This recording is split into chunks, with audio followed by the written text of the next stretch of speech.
Bayangkan Anda berdiri di tepi pantai selatan Jawa. Ombak menggulung dengan suara gemuruh. Angin membawa aroma asin bercampur lembab, dan di kejauhan, laut seolah tak berujung. Disinilah kisah-kisah kuno lahir, tentang makhluk gaib, tentang penguasa samudra, dan tentang cinta yang melampaui batas dunia nyata. Di antara semua legenda yang beredar di tanah Jawa, satu nama selalu hadir, Nyi Roro Kidul, Sang Ratu Laut Selatan. Ia digambarkan sebagai sosok perempuan yang luar biasa cantik, berwibawa, misterius, sekaligus berbahaya. Dalam mitos Jawa dan Bali, ia bukan hanya sekadar penguasa wilayah lautan, tetapi juga menjadi bagian dari takdir para raja. Yang membuat cerita ini semakin menarik adalah keterkaitannya dengan tokoh besar Indonesia, Presiden Soekarno. Ya, Bung Karno, proklamator, orator ulung, dan pemimpin karismatik yang membangkitkan semangat bangsa, disebut-sebut memiliki hubungan istimewa dengan sang ratu mistis ini. Apakah benar Bung Karno pernah menikah secara gaib dengan Nyi Roro Kidul? Ataukah ini hanya permainan simbol dan politik yang dibungkus dalam aroma mitologi?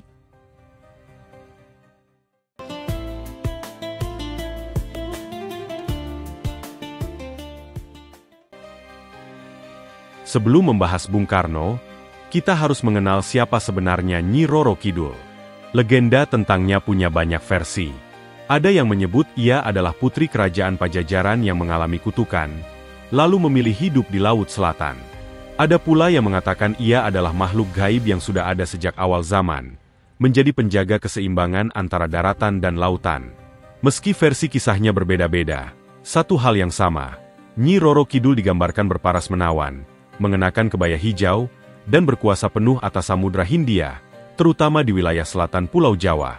Ia kerap dikaitkan dengan cerita pernikahan gaib, hubungan spiritual antara dirinya dan para penguasa Jawa, demi kejayaan kerajaan. Sejak masa Panembahan Senopati, pendiri kerajaan Mataram Islam, cerita tentang ikatan gaib ini sudah ada. Konon, sebelum mendirikan kerajaannya, Senopati melakukan semedi di pantai selatan. Di sanalah ia bertemu Nyi Roro Kidul dan menjalin hubungan khusus. Sebagai gantinya, sang ratu berjanji akan melindungi keturunannya yang menjadi raja-raja Mataram. Tradisi simbolik ini berlanjut. Sri Sultan Hamengkubuwono, Sri Mangkunegara, hingga Sunan Pakubuwono diakini memiliki perjanjian dengan sang ratu. Tujuannya bukan sekadar hubungan romantis, melainkan sebuah simbol penyatuan kekuasaan darat dengan kekuatan laut. Kisah Bung Karno dan Nyi Roro Kidul mencuat dari pidatonya pada 17 Juli 1959 di Istana Merdeka. Dalam acara itu, Bung Karno menceritakan tradisi kuno yang menyebut bahwa seorang raja hanya akan menjadi penguasa besar jika menikah dengan Nyi Roro Kidul. 4 tahun kemudian, di Musyawarah Nasional Maritim pada 23 September 1963, Bung Karno kembali menyinggung hal ini. Namun, kali ini ia memberi penjelasan yang lebih filosofis. Kepercayaan bangsa Indonesia bahwa seorang raja Indonesia hanyalah bisa kuat jikalau kawin dengan Nyi Roro Kidul. Lantas saya ceritakan itu sekadar satu simbolik. Arti yang dalam ialah bahwa hanya jikalau sang raja, sang ratu atau kerajaan atau negara itu kawin dengan laut, barulah bisa menjadi suatu negara atau raja yang kuat. Dengan kata lain, bagi Bung Karno, menikah dengan Nyi Roro Kidul bukanlah hubungan asmara mistis semata, melainkan metafora tentang pentingnya menguasai laut demi kekuatan bangsa. Namun, seperti biasa, masyarakat lebih tertarik pada kisah misteri daripada penjelasan simbolis.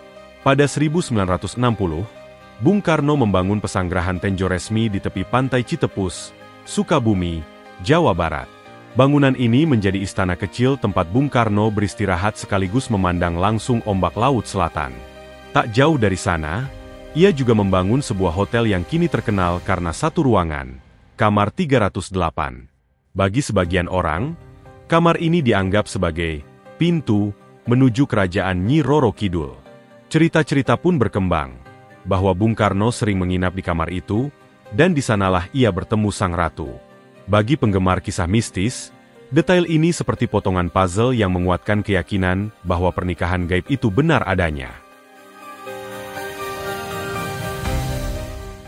Bung Karno dikenal sebagai pemimpin yang mahir memadukan budaya, sejarah, dan simbolisme dalam setiap langkah politiknya. Ia memahami betul bahwa di negeri yang kaya akan mitos seperti Indonesia, legenda bisa menjadi alat komunikasi yang ampuh.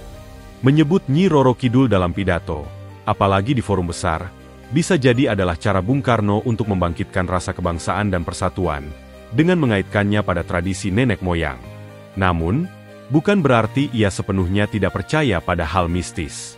Bung Karno dikenal memiliki ketertarikan pada dunia spiritual, sering bertemu tokoh-tokoh supranatural, dan melakukan ritual tertentu.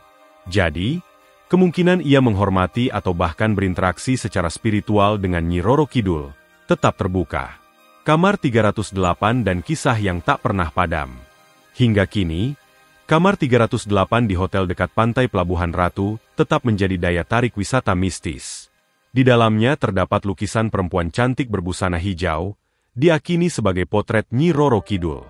Beberapa tamu mengaku merasakan hawa dingin, mendengar suara ombak lebih keras dari biasanya, atau bahkan melihat penampakan. Ada pula yang mengklaim bermimpi bertemu wanita berparas menawan saat menginap di sana. Bagi sebagian orang, ini hanya sugesti. Namun bagi yang percaya, kamar tersebut adalah bukti nyata bahwa hubungan antara Bung Karno dan Sang Ratu bukanlah sekadar cerita. Jejak di Kerajaan Mataram dan penerusnya. Menariknya, kisah seperti ini bukan hanya milik Bung Karno. Panembahan Senopati hingga Sri Mangkunegara IX, bahkan Sunan Pakubuwono XIII, semuanya dikaitkan dengan pernikahan gaib tersebut. Masyarakat Jawa memandang hal ini sebagai bentuk restu dari penguasa laut untuk para pemimpin di darat. Dalam pandangan tradisional, restu semacam ini bukan hanya memberi legitimasi, tetapi juga perlindungan spiritual bagi kerajaan atau negara. Di titik ini, kita berhadapan dengan dua lapisan kebenaran. Kebenaran historis, yang menunjukkan bahwa Bung Karno memang sering menggunakan simbol laut dan mitos dalam pidato-pidatonya, dan benar membangun tempat-tempat penting di dekat Laut Selatan. Kebenaran mitologis, yang hidup di hati masyarakat dan tidak bisa diukur dengan logika semata. Seperti banyak legenda lainnya, kisah Bung Karno dan Nyi Roro Kidul bertahan bukan karena bukti faktual, tetapi karena daya tariknya yang memadukan misteri, cinta, dan kekuasaan. Hingga hari ini, kisah ini masih menjadi bahan pembicaraan di forum-forum sejarah, komunitas mistis, bahkan di konten YouTube dan TikTok. Generasi muda yang mungkin tak pernah mendengar langsung pidato Bung Karno tetap dibuat penasaran. Bagi sebagian orang, cerita ini adalah bagian dari khazanah budaya yang harus dijaga. Bagi yang lain, ini hanyalah mitos yang menghibur. Tapi yang jelas, hubungan antara Bung Karno, Laut Selatan, dan sosok Nyi Roro Kidul telah menjadi bagian dari narasi besar Indonesia. Sebagian masyarakat mempercayai pernikahan gaib ini benar terjadi, tetapi ada juga yang tidak. Demikian kisah ini kami sampaikan.